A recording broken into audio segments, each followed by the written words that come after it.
La historia de la masonería abarca los orígenes, la evolución, y los eventos definitorios de la organización fraternal, conocida también como francmasonería.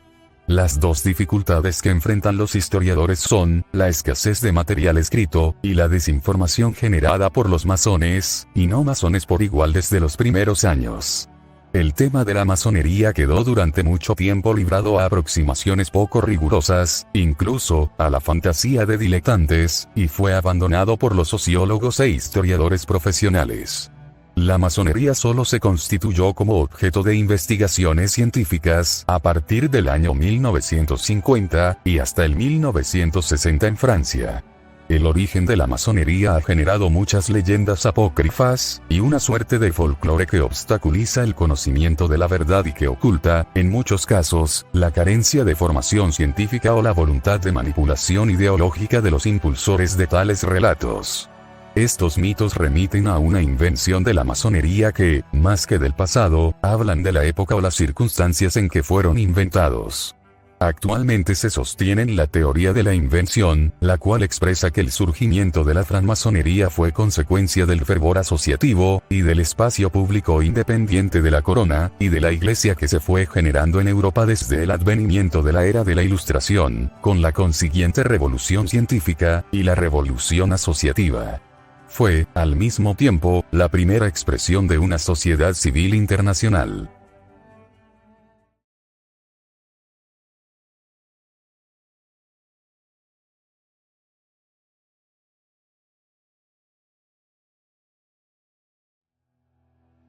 Existe una teoría sobre el origen de la masonería, que se conoce como la de los orígenes antiguos.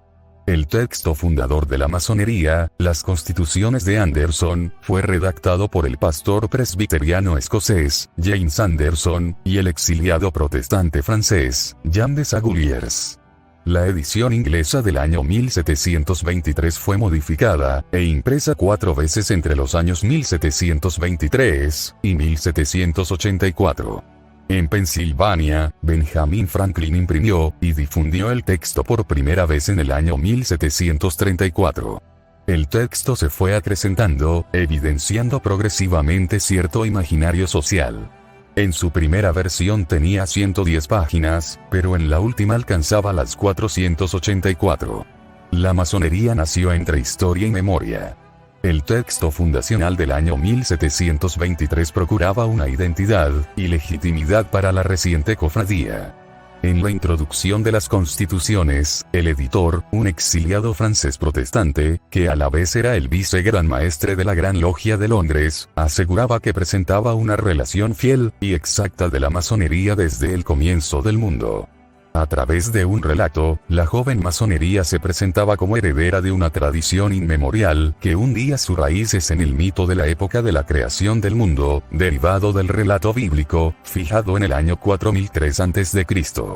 El relato mítico atravesaba decenas de siglos e iba de oriente a occidente, pasando de África y Asiria, a Egipto y Jerusalén, y luego seguía por Grecia, Sicilia y Roma. La antigua cofradía, de acuerdo a este relato, desembarcaba posteriormente en Francia y luego en Inglaterra y Escocia, atada a la historia de la arquitectura, los grandes monumentos y los reyes antiguos.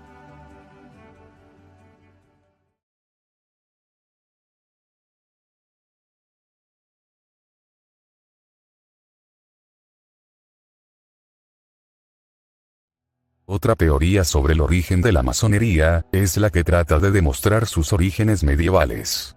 El relato neomedieval se generó a partir de un católico escocés emigrado a Francia, Andrew Michael Ramsay, quien habló de nuestros ancestros los cruzados. Este giro narrativo puede explicarse por su adecuación al gusto literario francés del siglo XVII y XVIII. Ramsay se desempeñaba como comerciante de libros, y era sensible a la pasión que en los reducidos círculos de lectores de entonces despertaban las novelas de caballería. Mientras las logias comenzaban a desarrollarse en Francia, Ramsay presentó su discurso ante un ministro del rey Luis XIV, quien luego prohibió estas reuniones presuntamente por considerarlas amenazadoras del orden político.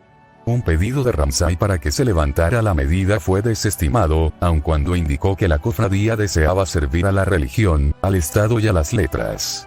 Posiblemente el relato caballeresco y cristiano lo dotaba de cierta legitimidad aristocrática y católica. Lo cierto es que Ramsay se retiró definitivamente de la masonería, y desde esferas oficiales se hicieron publicaciones para desacreditarla.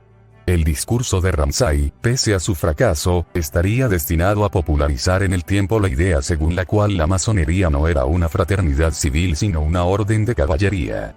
La creencia se propagó en los países que mantenían relaciones con las logias francesas: Alemania, Italia, Suecia y Rusia. Las variantes de este discurso proliferaron en numerosos microcosmos imaginarios. El principal fue el de los caballeros templarios. La Orden del Temple había sido destruida en el siglo XIV, ya que tanto el Papa como el monarca francés la condenaron por hereje. Sus integrantes se habrían refugiado en el Reino de Escocia, donde habrían sobrevivido por 400 años, con logias masónicas que los habrían cobijado y el apoyo de la dinastía reinante. Es una linda historia, pero no existe un solo hecho histórico para sustentarla. No hay un solo documento, indicio o evidencia que corrobore este hecho. En la propia Escocia el tema templario tocó muy tarde a la masonería.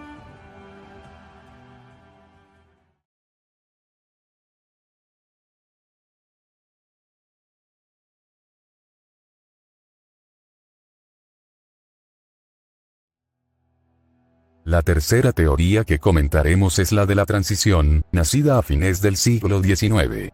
Esta afirma que con la evolución de la sociedad, algunas logias y gremios de la masonería operativa dejaron poco a poco de ejecutar obras materiales, pero subsistieron como organizaciones fraternales, mientras otras continuaron como organizaciones de trabajadores, conservando sus usos y costumbres tradicionales, entre los que destacan sus reuniones rituales que permitían la libre especulación y la interpretación ética o moral de los utensilios de la construcción, es decir, la masonería especulativa.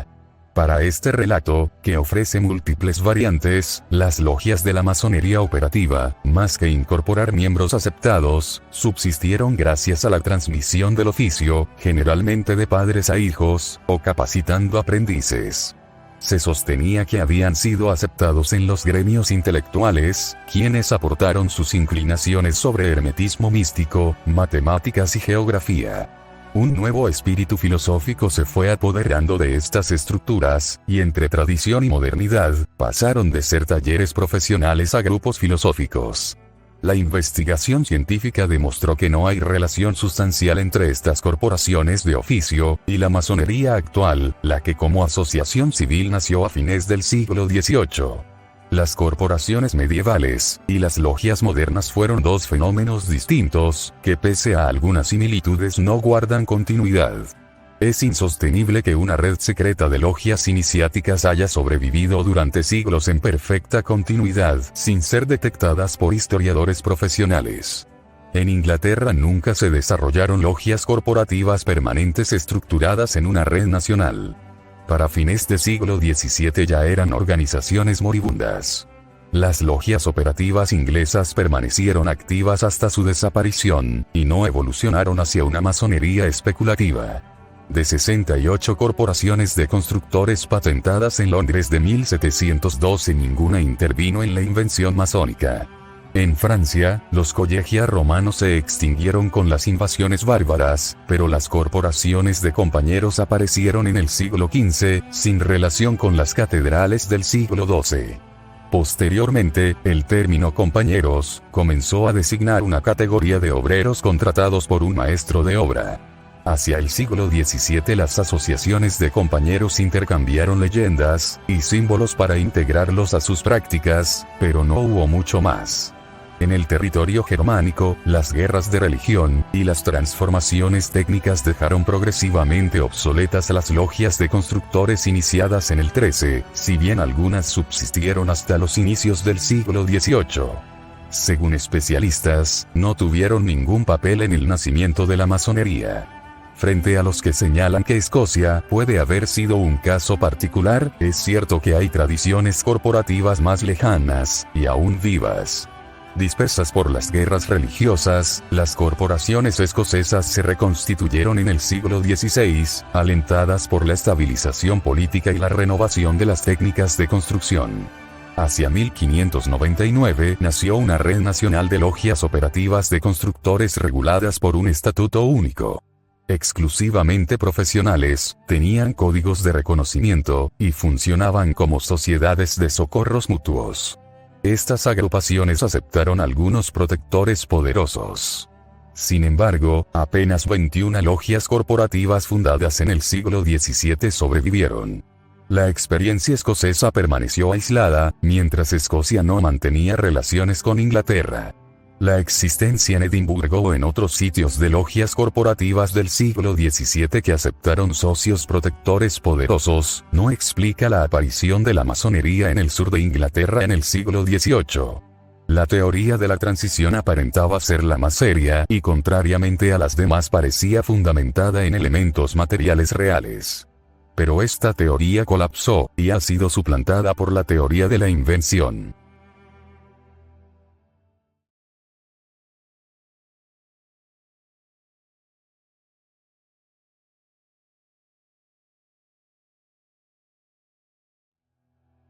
Por último, abordaremos la teoría de la invención, la cual es la más firmemente establecida. Las corporaciones medievales, y las logias modernas fueron dos fenómenos distintos, que pese a algunas similitudes no guardan continuidad. La masonería fue inventada entre las Islas Británicas, Holanda, y Francia, en la confluencia de los siglos XVII y XVIII. No se relacionaba con las lejanas tradiciones antiguas, o medievales, sino por alegorías, y símbolos. El siglo XVIII fue el siglo de la invención de la masonería. La masonería es hija del siglo de las luces, de la Ilustración, y de la revolución cultural científica que marcó el siglo XVIII. Las leyendas sobre sus orígenes antiguos, medievales, caballerescos, o templarios fueron generadas por la propia masonería naciente, con fines de legitimidad, aceptación o para evitar persecuciones, pero también por la mente febril de autores, que buscaba darle un uso político, ideológico, o de otros tipos. Sin relación real con las corporaciones medievales, y menos aún, con las órdenes militares y monásticas, las primeras logias masónicas se autoconstituyeron a partir de simples clubes que reunían a hombres libres, y de buenas costumbres. Estas asociaciones surgieron dentro de un contexto particular, la transformación estructural de la vida pública. Después de largas guerras de religión, entre una revolución científica y una revolución cultural, nacía la opinión pública. De Londres a Ámsterdam, se expandía un nuevo mundo asociativo. Bajo las luces de la Ilustración, las sociedades civiles se formaban, y fluctuaban, dibujando los contornos de una esfera pública autónoma de los marcos religioso, corporativos, y políticos tradicionales.